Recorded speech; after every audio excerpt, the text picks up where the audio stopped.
Assalamualaikum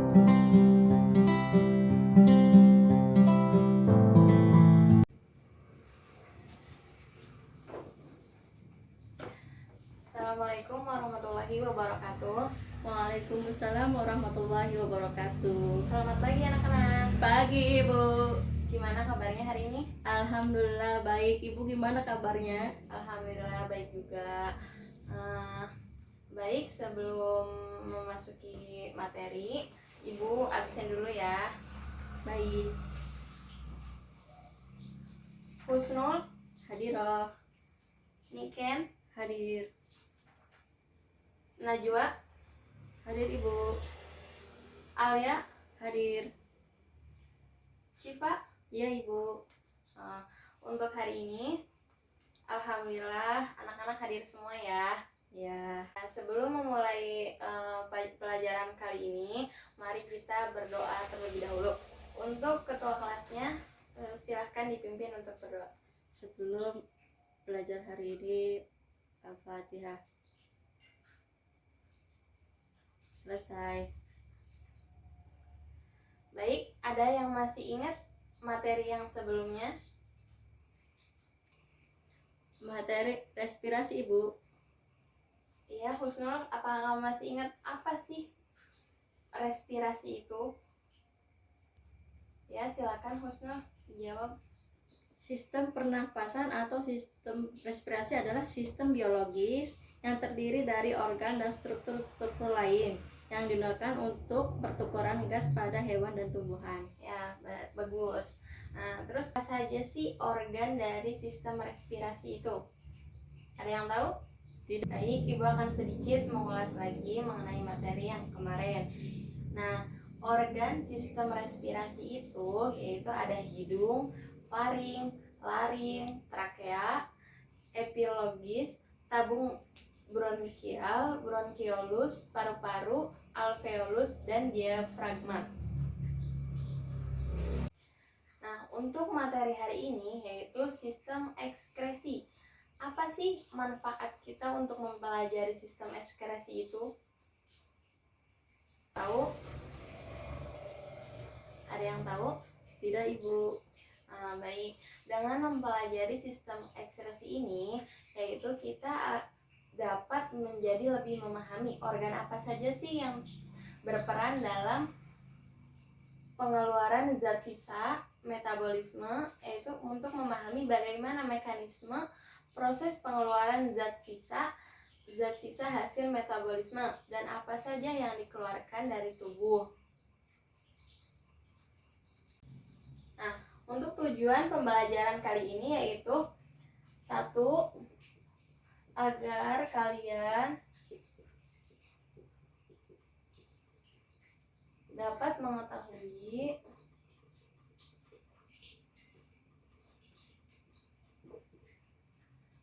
apa saja yang ada di dalam sistem ekskresi.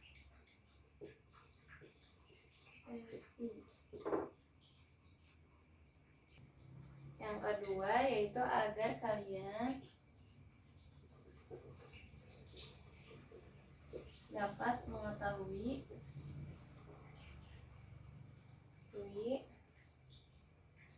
proses gimana pembentukan urin. Apakah kalian pernah memperhatikan tubuh kalian mengeluarkan zat metabolisme? Tidak Ibu. Nah, ketika kita bernafas, apa sih yang keluar dari hembusan nafas kita?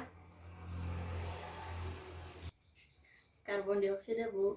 Ya, ketika kita bernafas, kita akan mengeluarkan karbon dioksida melalui hembusan nafas kita. Nah, terus kenapa sih urin yang ada di tubuh kita itu harus dikeluarkan? Karena urin termasuk salah satu kotoran. Baik, nah Ibu ini ya perbaiki jawabannya. yaitu urin merupakan salah satu hasil sisa metabolisme yang diekskresikan.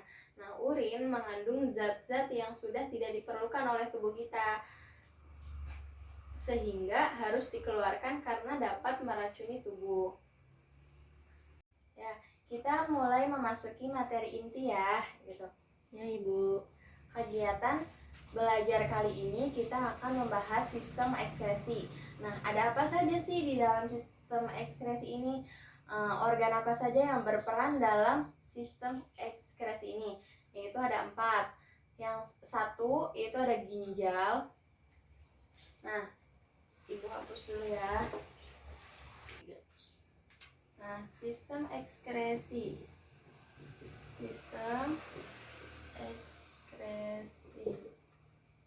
Sistem ekskresi ini memiliki 4 organ, yaitu ada ginjal, 2 paru-paru, yang ketiga ada kulit, dan yang terakhir ada hati.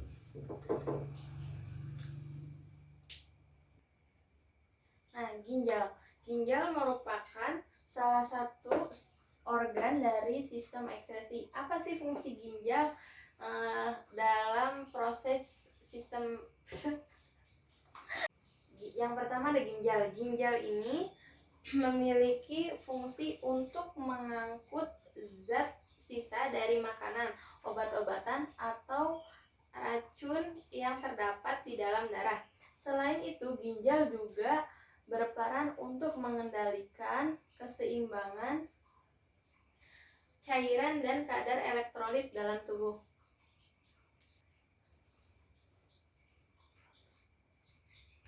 Kedua ada paru-paru. Nah, paru-paru ini berfungsi untuk mengeluarkan sisa metabolisme, yaitu berbentuk karbon dioksida. Nah, karbon dioksida ini dikeluarkan melalui hembusan nafas kita.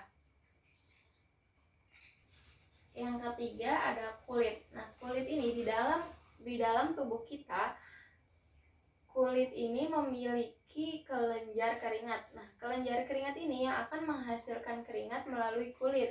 Nah,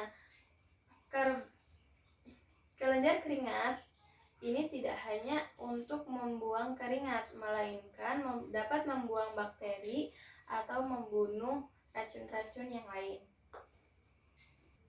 Nah, yang keempat tadi ada hati. Nah, hati ini merupakan organ yang sangat penting di dalam tubuh. Nah, hati juga merupakan kelenjar terbesar di dalam tubuh. Ukuran hati pada orang dewasa yaitu memiliki 3-5% dari total berat badan tubuh kita. Baik, di sini Ibu akan menjelaskan sedikit mengenai bagaimana sih proses pembentukan urin. Nah, di sini hati berfungsi sebagai sistem ekskresi. Nah, posisi hati yaitu berada di rongga perut bagian kanan, tepat di bawah diafragma. Nah, hati itu berada di sebelah kanan perut. Nah, di sini ya. Terus kenapa hati berfungsi sebagai sistem ekskresi? Karena membantu fungsi ginjal dengan cara memecah beberapa senyawa yang bersifat racun dan menghasilkan amonia, urea, serta asam urat dengan memanfaatkan nitrogen dari asam amonia. Nah, proses pemecahan senyawa racun oleh hati ini disebut detoksifikasi. Jika dilihat menggunakan mata telanjang, secara anatomi hati, yaitu anatomi hati memiliki 4 lobus, yaitu ada lobus kanan. Nah, yang ini ada lobus kanan, ada lobus kiri. Lobus kanan ini memiliki bagian terbesar di dalam hati. Nah, yang lobus kiri ini membentuk runcing dan lebih kecil dibanding lobus kanan. Ini tampak dari depan ya. Di antara kedua lobus ini memiliki ligamen falciform yang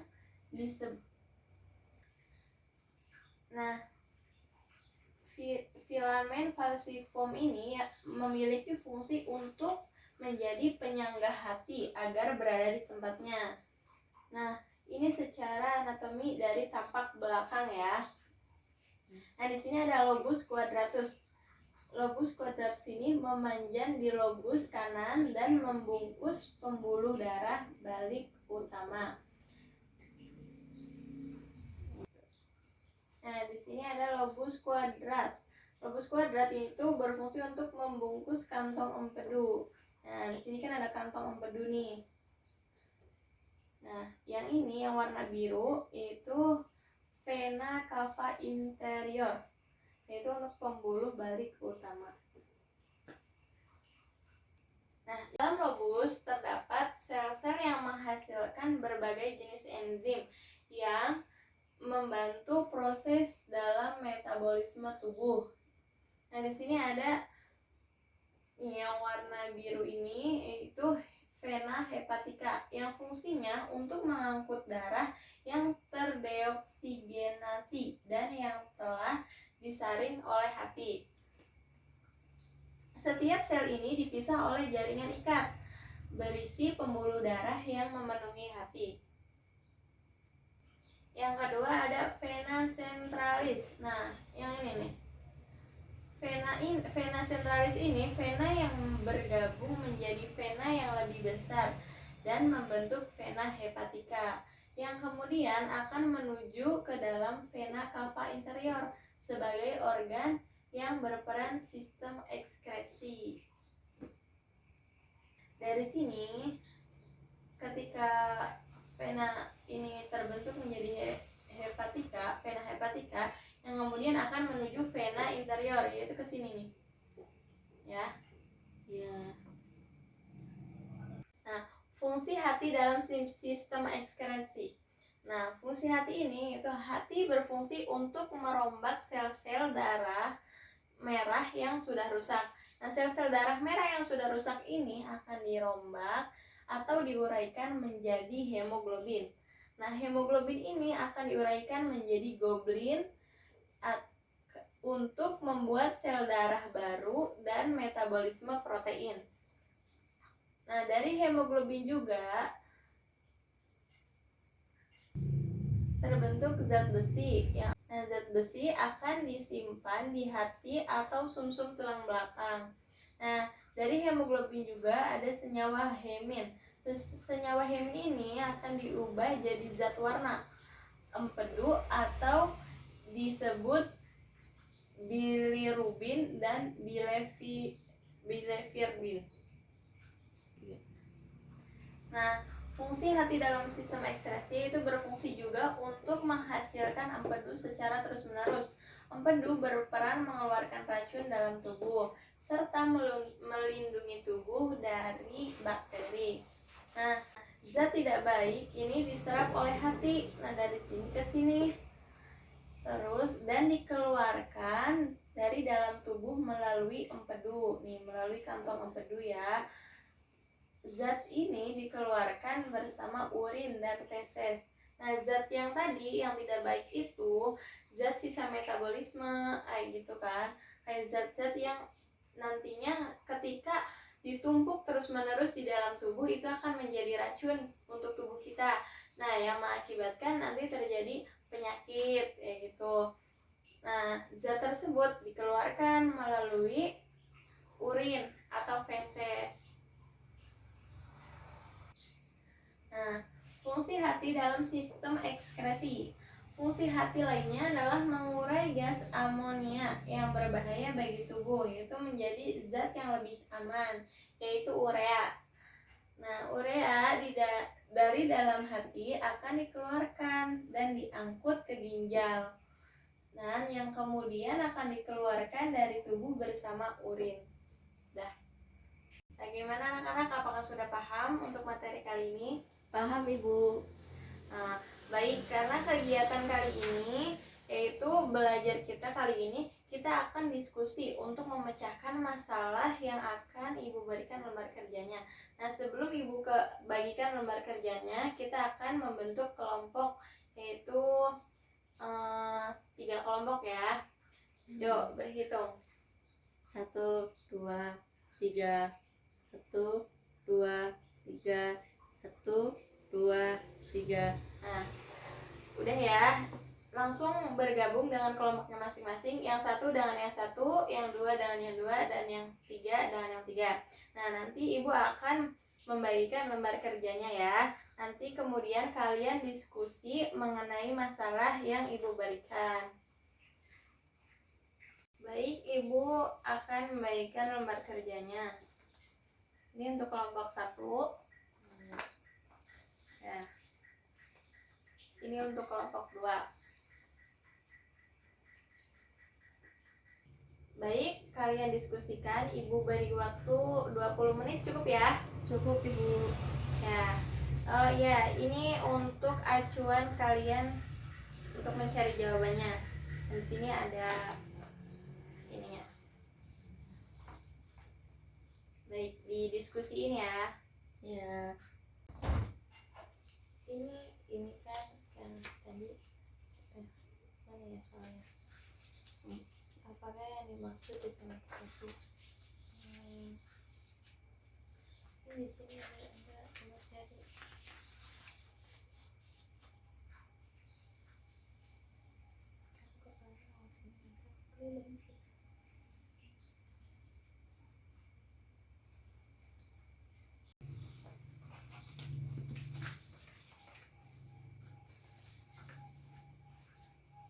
Gimana anak-anak? Ada yang mau ditanya? Ibu ini gimana? Nah, ini kan yang tadi nih lobus kanan. Ini kan dicari apa nama bagiannya. Nah, ini dicari di sini. Ya Bu. Tadi yang ibu jelasin ya. Ini Bu. Kasih. Ibu akan ke kelompok yang lain. Ya.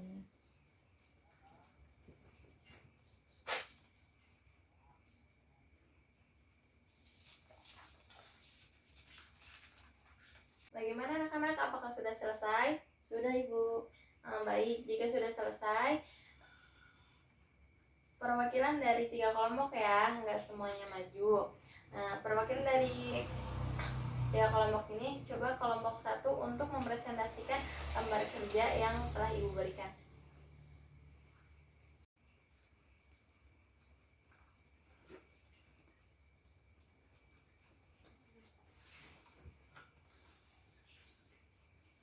Baik, di sini kami dari kelompok 1 akan mempresentasikan hasil diskusi lembar kerja.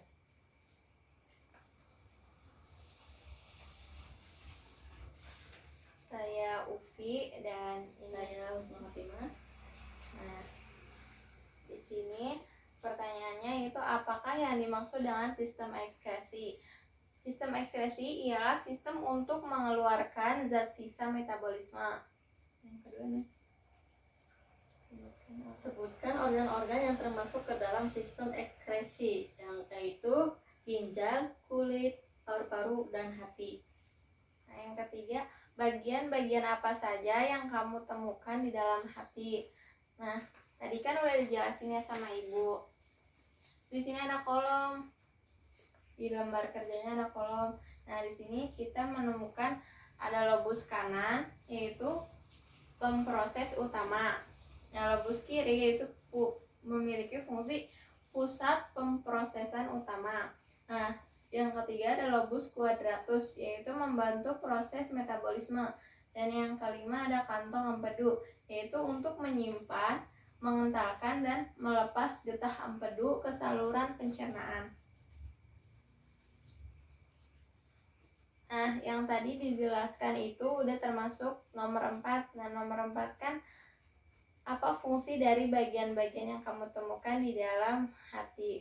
Nah, yang kelima yaitu ada jelaskan secara singkat bagaimana pembentukan urin. Fungsi hati lainnya adalah mengurai gas amonia yang berbahaya bagi tubuh, yaitu menjadi zat yang lebih aman, yaitu urea. Kemudian dikeluarkan dari dalam hati, akan dikeluarkan dan diangkat ke ginjal. Nah, terus dikeluarkan dari tubuh bersama urin. Cukup sekian dari kelompok kami. Wassalamualaikum warahmatullahi wabarakatuh. Baik, cukup sekian ya materi kali ini. Dalam pertemuan kali ini dapat disimpulkan, ada yang bisa menyimpulkan? dari pembelajaran hari ini? Saya, Bu. Ya, silakan Aulia. Jadi zat metabolisme ini harus dikeluarkan melalui sistem ekskresi. Nah, ya, untuk pertemuan kali ini dapat kita simpulkan bahwa zat sisa metabolisme ini harus kita keluarkan melalui sistem ekskresi. Nah, yang contohnya seperti tadi urin, terus ada keringat dan juga karbon dioksida yang dikeluarkan dari paru-paru. Baik, untuk pertemuan kali ini kita cukupkan ya. Ya, Bu. Semoga ilmunya bermanfaat dan apa yang telah kita pelajari bisa kalian amalkan. Amin. Nah, cukup sekian dari saya. Mari kita tutup pelajaran kali ini dengan bacaan hamdalah. Alhamdulillahirabbil alamin. Cukup sekian dari saya. Wassalamualaikum warahmatullahi wabarakatuh. Waalaikumsalam warahmatullahi wabarakatuh. Terima kasih, Bu. Ya, sama-sama. Mari anak-anak. Mari.